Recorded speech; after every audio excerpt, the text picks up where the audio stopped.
Hello. So I just went through the moral issues, the 9 moral issues presented for this assignment, and I've got my 3 right here, printed it off.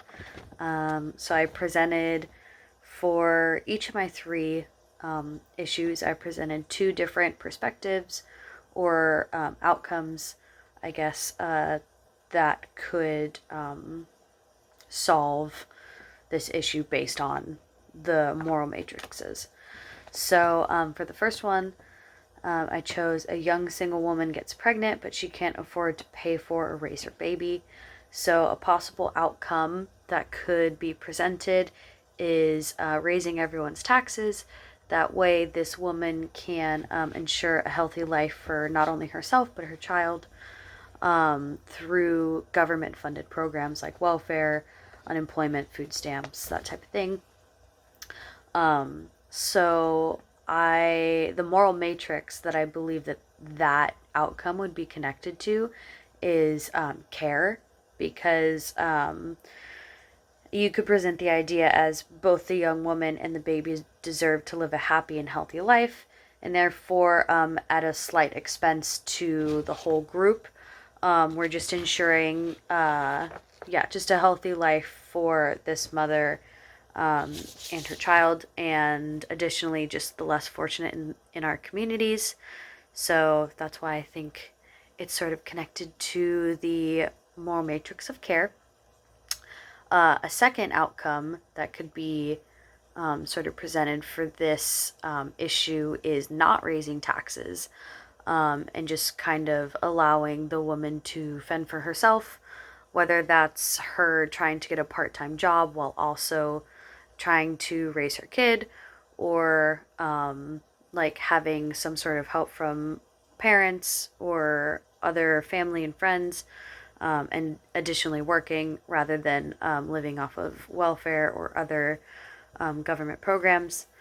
And I said that this moral matrix, the moral matrix that this could be presented as, is liberty, because it wouldn't be fair to raise taxes for individuals who had no part or no say in the young woman giving birth.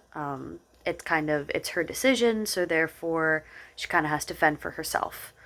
And in that way, other people wouldn't be responsible per se for her life, her lifestyle, and the lifestyle of the child. So yeah. And then the second one, the second issue that I chose was the presidential motorcade is going through town. Someone on a bicycle flips the president off, and it makes headlines, and she loses her job. So the first sort of outcome I presented was the woman should lose her job and be punished by law through arrest or paying taxes, or not taxes, excuse me, fines. And this would be connected to the moral matrix of loyalty, because flipping off the president could be seen as unpatriotic and disrespectful to someone who's like a very important and honored figure in the U.S. history and just our, in our culture. The president is seen as like a very, honorable figure, pretty much. So in that way, she's just kind of, it's not, could be seen as not loyal or patriotic. And then another outcome that I suggested would be that the woman should be able to keep her job, and there should be laws set in place to prevent her from being persecuted in that sense.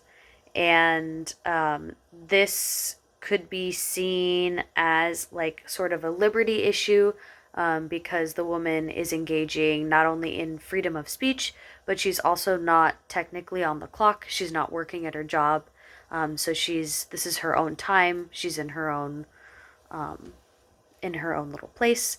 So therefore, she shouldn't be punished for that freedom of speech. So that would be a secondary outcome to that. And then lastly, This one was a really interesting um, sort of issue to think about. I remember actually hearing a story about this and having no idea that it was actually true for a minute. I was like, there's no way that this could actually happen, but it did. That's insane to me. Um, and that would be this issue, which is a man puts an ad on the internet saying he wants to pay someone to kill and eat him. Someone responds. They both sign, well, the responder signs and notarizes a document saying he wants to be killed and eaten. And then he is. He's killed and eaten. So, super crazy thing to think about. I can't believe that.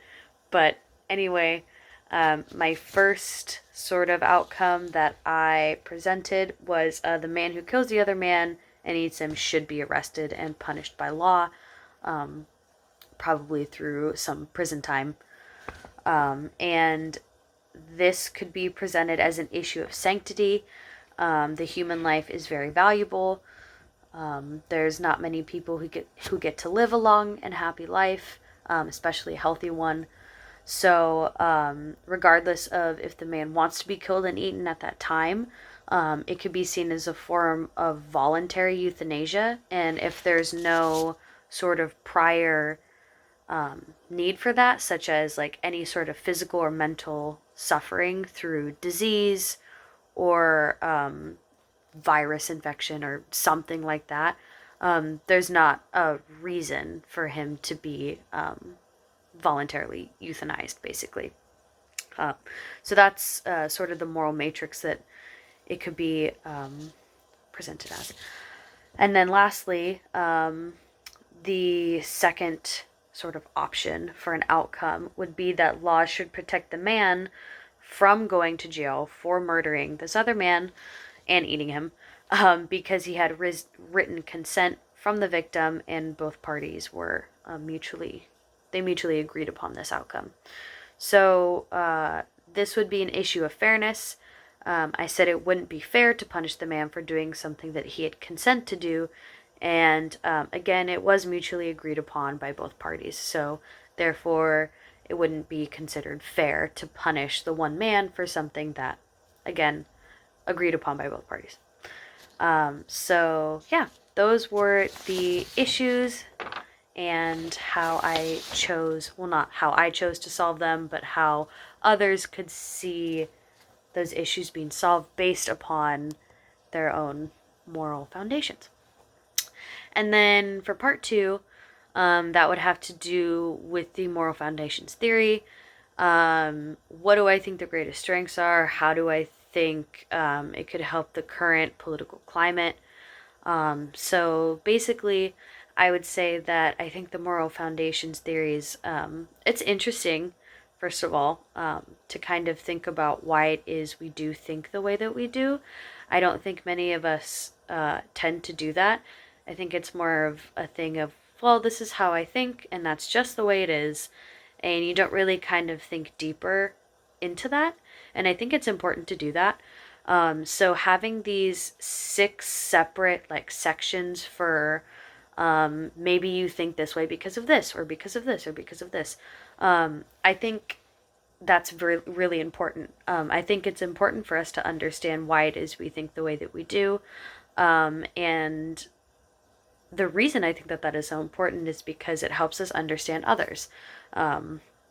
Perhaps I think this way because this happened in my childhood, but my friend over here has a different position on the matter, and he thinks that way because this happened in his childhood, or he grew up this way. So I think in understanding ourselves, we're better able to understand those around us, especially those who have different opinions.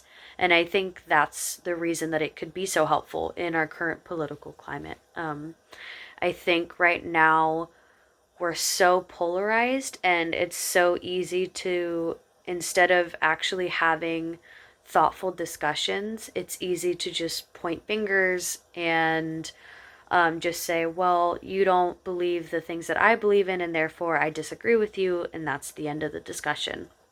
I don't think that that really does anything for anyone.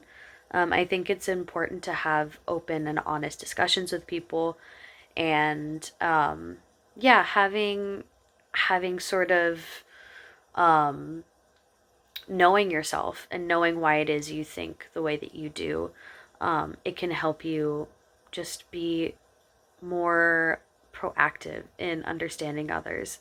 And yeah, I just think that it would be so helpful if everyone was more open to other people's views and learning something new. So, yeah, I thought this was a really cool assignment. I really liked the Open Mind app. I thought it was super helpful in understanding, like, especially the elephant and rider, you know, sort of like issue, or not issue, but thing that they presented. I just thought it was really cool. So, anyway, yeah, that is what I have to say about that. And have a good Sunday night. All right.